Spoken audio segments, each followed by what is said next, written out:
So as a general rule, I'm not a big fan of westerns. There's some that are like good, like Unforgiven, but for every movie like Unforgiven or the I think one of the Wyatt Earp movies I really liked.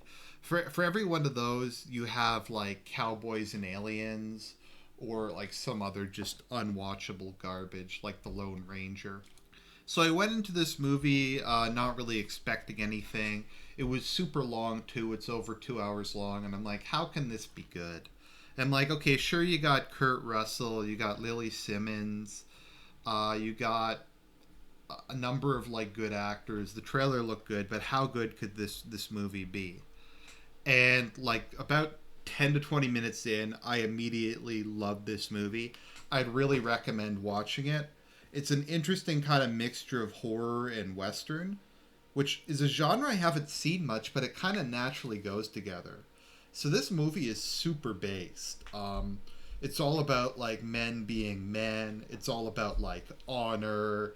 It's about like portraying the Plains Indians as what they were like, which is legitimately a very savage people who engaged extensively in self mutilation and like the worship of pain.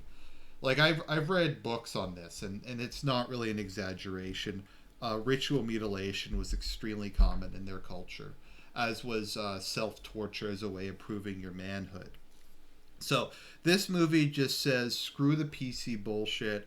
We're gonna have a good old fashioned civilization versus Indians. We're gonna have some real Americans kicking ass. There's like there's no affirmative action in this movie. I think there's one black character, but he's in a logical position in the movie. It's not like a lot of films, particularly those set in the medieval era, where they just cram a whole bunch of diversity in to try to make people feel better about themselves. This movie's like, fuck no. We're going to be real men. So let's talk about the movie.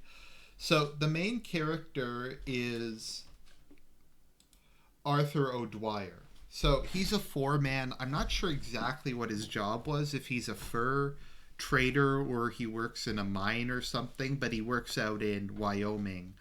And he's broken his leg while fixing the roof of his house.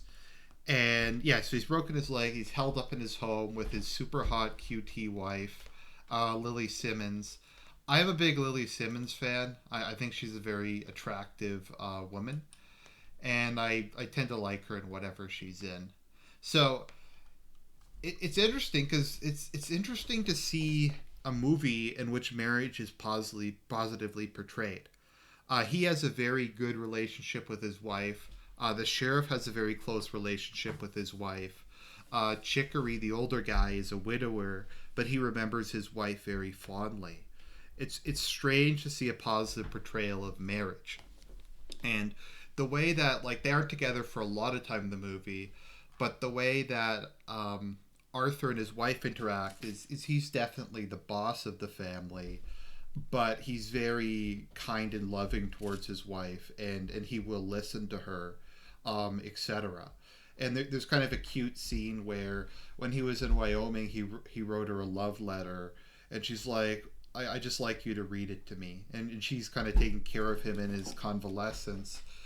And it's I think people don't really understand what kind of the role of women was like in the pre-modern society. It's not so much that they were less equal than men. Sorry, they were unequal to men. They just had a very different role. Like, sure, there was patriarchy, and the man was the head of the family. But if someone screwed with your wife or your daughter or your sister or something, you were obligated to go kill that guy. And in this movie, the four guys set out to. Well, we'll talk about that in a minute. But they're completely willing to go out and die to save a woman. And his wife does have a lot of say in the home, but it's a very kind of harmonious and complementary relationship. And Kurt Russell's character, like I said, is also very. He has a very good. We don't see it a lot, but it's a very good relationship he has with his wife. So his wife also is kind of the town's assistant doctor, so she'll do minor surgeries and stuff because the main doctor is kind of a drunk. So what winds up happening is a couple drifters who are killing people get attacked by a group of Plains Indians that they call the troglodytes because they're inbred. The other Indians actually hate them, and the other Indians will are scared to cross them because they're like inbred, and it's kind of based because like the Indians will they mutilate themselves, like they'll cut open their throats, like their throats, and they'll embed whistles in their throats so they can't talk anymore, but when they breathe hard they can make this like really eerie screeching noise. So it's kind of a horror film too. So anyways, these drifters get attacked by the Indians. One of them manages to get away. um the guy comes into town. The sheriff figures out he's a drifter. He figures out that he's been killing people, and the guy tries to get away, and he just shoots him in the leg with mild concern. And they take him back to the jail, and he calls Peter's wife, and he's like, "Look, patch this dude up, because like, sorry, Arthur's wife, not Peter's wife. Must be thinking. I was watching Cobra Kai earlier, but yeah. So she goes, and he's like, I want you to patch him up so he can live long enough for us to hang him, and so we can call in the families of the people he's killed so they can watch this bastard die." And I'm like, that's woke. That's awesome. And it's kind of cool because the guys are all like super respectful to his wife. Like the one guy, Bruder, like escorts her. They're very like keen on protecting her, and they're very respectful towards her, which I liked. So what winds up happening is they leave her with the deputy, and Indians attack in the middle of the night, and they carry the three of them off: the drifter, the wife, and the deputy. And then they like form a posse to go out and save her. So like Kurt Russell's the sheriff. The guy with the broken leg is gonna go out because he wants to save his waifu. Bruder, who's this like badass dandy who really hates Indians because they killed his family, and the backup deputy, who's kind of a bumbling old man. So they're like, we're gonna go out and we're gonna save them from the savages because we're civilized men, and it's our duty to protect women. So they like ride out, and they get into like a couple fights. They kill like some Mexican gang members. They like lose their horses, and the guy whose wife gets kidnapped is such a badass that even after they lose their horses, he continues to walk on a broken leg. So like he doesn't really sleep much. He sleeps like the other guys maybe sleep 5 or 6 hours. He sleeps like 3, so he can catch up with them during the hours when they're sleeping. So he's actually keeping up with the guys who are healthy with a broken leg. So they finally the three main guys who don't have broken legs come across the Indian cave where they're living, and they get into a fight. They kill a bunch of them, but they get captured. And then we find out that the girl's still alive and well, and we also find out that the deputy is there, and we get to watch them cut the deputy in half and eat him alive. And they try to get out. Like they trick the Indians into drinking a bottle of morphine, so they die. A couple of them die of an overdose, and like now the tables have turned, and they're counting on the crippled guy to save them. So he's like really clever. So he like lures them into traps. He takes he cuts open one of them and takes out the whistle and uses it to lure them in. So he kills like a whole bunch of them. He gets in, he saves them, and they like go to leave. And Kurt Russell gets like shot. He also gets his fingers cut off. Bruder at one point gets stabbed with a knife, and he just pulls it out and he doesn't give a shit. Like these guys get like shot with multiple arrows. They get body parts mutilated, and they just don't care. Another thing I like is they're all like very big on like honor and respect. So like they don't like really.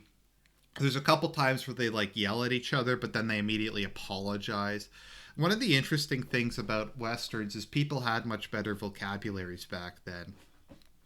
So I can't think of an example off the top of my head, but all these guys, even if they aren't particularly well educated by our standards, have a really good vocabulary and they'll use all kinds of like advanced words, etc. It's really kind of a fascinating part of it. It's just like they have much formal forms of speech. Their vocabularies are much better. They have like they have kind of like these manners, etc. So like whenever Bruder, who's a known womanizer, makes a couple very mild jokes about flirting with Arthur's wife, and like Arthur punches him out to defend his wife's honor, which is super based. So yeah, like I said, Kurt Russell's character gets shot. They leave him with the repeater, and he's like, "I did my duty. I have no regrets. I'm gonna kill the rest of those bastards. You guys get away." So he manages to kill the three remaining ones while he dies himself, and they have the women in their tribe.